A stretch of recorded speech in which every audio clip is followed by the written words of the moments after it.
તો આ તરફ મહીસાગરના કડાણા અને સંતરામપુર તાલુકામાં અનરાધાર વરસાદ નોંધાયો છે। કડાણા તાલુકામાં 2 કલાકમાં 4 ઇંચ વરસાદ ખાબકી ગયો છે, તો સંતરામપુર તાલુકામાં 2 કલાકમાં ધોધમાર 4 ઇંચ વરસાદ વરસ્યો છે। ભારે વરસાદથી કડાણા અને સંતરામપુરમાં જળબંબાકારની સ્થિતિ છે। સંતરામપુર શહેરના અનેક માર્ગો પાણીમાં ગરકાવ થયા છે। દ્રશ્યો આપ જોઈ રહ્યા છો। સંતરામપુર અને કડાણા તાલુકાના અનેક વિસ્તારો જળમગ્ન થયા છે। બંને તાલુકાઓમાં 2 કલાકમાં 4 ઇંચ વરસાદ ખાબક્યો છે, જેના કારણે જમીન ત્યાં જળની સ્થિતિ પણ જોવા મળી રહી છે।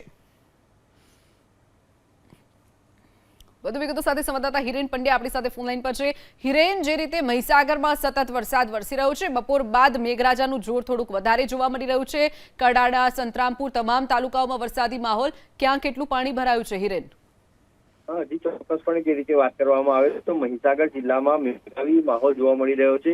ત્યારે સંતરામપુર તાલુકાની વાત કરવામાં આવે તો સંતરામપુર અને કડાણા તાલુકામાં સૌથી વધુ વરસાદ નોંધાયો છે।